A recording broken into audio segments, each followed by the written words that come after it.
ចឹងថ្ងៃទី1ដែលកម្មវិធី Infinity បានតម្លាក់ឲ្យយើងប្រើ free ខាងក្រុមហ៊ុន Adobe ក៏គេបានតម្លាក់ព័ត៌មានតាក់ទងជាមួយនឹងការ update ថ្មីរបស់កម្មវិធីរបស់គេដូចគ្នាអញ្ចឹងអ្វីដែលគេ update ហ្នឹងគឺគេបាននិយាយពី project ជាច្រើនរបស់គេដែលគេបានតម្លាក់មកតែវាតាក់ទងជាមួយនឹង AI ច្រើនហើយដែលខ្ញុំផ្ដោតសំខាន់គឺ keynote រយៈពេល2ម៉ោងដែលគេបាន live stream នៅក្នុង YouTube ហ្នឹងហើយនេះគឺជា review របស់ខ្ញុំសម្រាប់ការ update ថ្មីរបស់កម្មវិធី Adobe ហើយខ្ញុំពាក់អាវធំឯហ្នឹងមិនមែនដោយសារតែចង់ fancy ទេដោយសារតែខ្ញុំទិញវាមកយូរហើយអត់ទាន់បានពាក់ហើយថ្ងៃហ្នឹង review Adobe ក៏គិតថា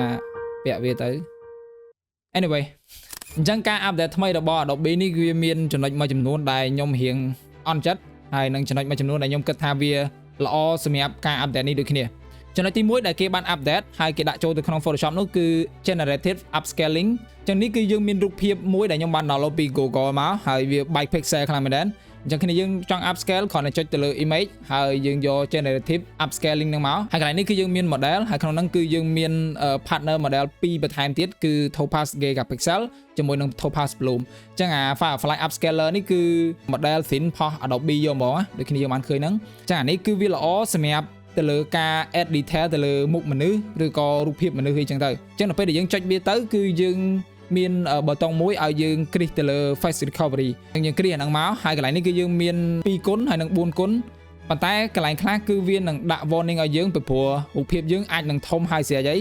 អញ្ចឹងយើងអាចបរិចវាឲ្យលើសពី9មេបានទេប៉ុន្តែក្នុងករណីនេះគឺខ្ញុំអត់លួតមកទេអញ្ចឹងខ្ញុំអាចចុច upscale បានអញ្ចឹងនេះគឺជារូបដើមហើយនេះគឺជារូបដែលវា generate មកអញ្ចឹងគឺយើងឃើញថាវា upscale បានល្អខ្លាំងមែនទែនដូចគ្នាយើងមើល detail ទៅលើមុខគាត់សម្រាប់ការ update ទី1នេះគឺខ្ញុំពេញចិត្តនៅក្នុងការ update ហ្នឹងអញ្ចឹងយើងចូលទៅដល់អា Topaz Blue មួយទៀត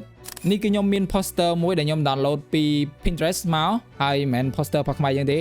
ហើយនៅពេលដែលយើងប្រើ image generated upscale ហ្នឹងមកគឺខ្ញុំនឹងជ្រើសរើសយក Topaz Bloom ហើយដូចគ្នាយើងឃើញអញ្ចឹងរូបភាពដែលពេលវាធំហើយស្រាប់ហើយយើងអាច upscale វាបន្ថែមលើនឹងបានទេខ្ញុំបាន fix វាហើយខ្ញុំ upscale វាហើយអញ្ចឹងអានេះគឺជា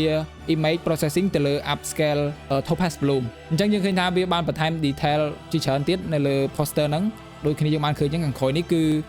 បែក noise ពេញហ្នឹងហើយនៅពេលដែលយើង upscale ទៅគឺវាច្បាស់ជាងមុនខាងមុខនេះអីគឺវាច្បាស់cònបានដែរអញ្ចឹងសម្រាប់អក្សរគឺវានៅតែមានបញ្ហាប៉ុន្តែសម្រាប់លើការ add detail ទៅលើរូបភាពឬក៏ sharpening រូបភាពគឺវាធ្វើបានល្អខ្លាំងមែនទែនសម្រាប់ការ update ថ្មីមួយទៀតនោះគឺ harmonize អញ្ចឹងនេះវាមិនមែនថ្មីហ្មងទេបើសិនជាគ្នាយើងមាន beta ផុស Photoshop ហើយគឺវាមាននៅក្នុង beta ហ្នឹងតាំងពីយូរហើយឥឡូវនេះគឺខ្ញុំមានរូបភាពមួយខ្ញុំដាក់នៅក្នុង poster ចាស់របស់ខ្ញុំហើយយើងឃើញនៅកន្លែងខាងលើនេះគឺយើងមានពាក្យថា harmonize បើមិនអញ្ចឹងទេគឺគ្នាយើងអាច mouse ស្ដាំទៅលើរូបភាពយើងមកយើងមានពាក្យ harmonize នៅខាងក្រោមនេះដូចគ្នាអញ្ចឹង harmonize នេះគឺរបៀបថាវា blend រូបភាពយើងឲ្យចូលទៅក្នុង poster យើងអញ្ចឹងនេះគឺជា generate របស់ harmonize ដែលវាបាន render មកឲ្យខ្ញុំហ្នឹងហើយយើងមានប្រមាណ option ដែលយើងអាចរើសបានហើយក្នុងហ្នឹងក៏យើងអាច generate បន្ថែមទៀតបានដែរសម្រាប់ខ្ញុំ harmonize នេះគឺវាល្អក្នុងការធ្វើជាគំរូមួយដើម្បីឲ្យខ្ញុំអាចបង្កើត shadow បង្កើត highlight ដាក់នៅក្នុងរូបភាពខ្ញុំដោយខ្លួនឯងបន្តមកទៀតគឺយើងនិយាយអំពី Gemini Nano Bananaអញ្ចឹងនេះគឺជា AI ថ្មីមួយដែលគេបានដាក់ចូលនៅក្នុង Photoshop ដូចគ្នាអញ្ចឹងសម្រាប់ខ្ញុំគឺខ្ញុំចង់ឲ្យអាវផុសគាត់ហ្នឹងគឺដូរទៅជាពណ៌ផ្សេងអញ្ចឹងខ្ញុំអាច select លើវាហើយខ្ញុំចុច generate ហើយខ្ញុំចុចកន្លែងនេះមកគឺយើងនឹងឃើញ partner model 2បន្ថែមទៀតគឺយើងមាន Floop Cortex ហើយនិង Gemini Nano Banana អានេះគឺខ្ញុំអត់ទៅច្បាស់ប្រហែលទេប៉ុន្តែវា generate ដូចគ្នាយើងអាចទៅតេស្តបានឥឡូវនេះគឺខ្ញុំនឹងទៅ save prompt ឲ្យវាដូរទៅលើពណ៌កៅអៅផុសគាត់ហ្នឹងអញ្ចឹងនេះគឺជា result ដែល Gemini បាន generate មកយើងឃើញថាគឺវាដូរពណ៌អាវបានស្អាតខ្លាំងមែនទែននេះគឺ before នេះគឺ after យើងឃើញមាន line មួយនៅកន្លែងនេះប៉ុន្តែអាហ្នឹងវាអត់មានបញ្ហាទេគឺយើងអាច mask វាបានដូចគ្នាអញ្ចឹងនេះគឺជា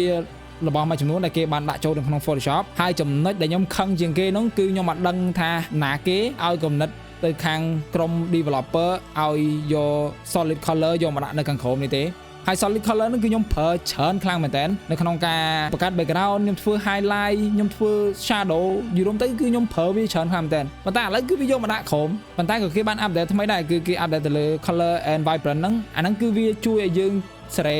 temperature របស់រូបភាពឬក៏ design របស់យើងបានប៉ុន្តែសម្រាប់ខ្ញុំវាអត់សូវជាមានប្រយោជន៍ប៉ុន្មានទេហើយខ្ញុំអត់សប្បាយចិត្តទេដែលគេ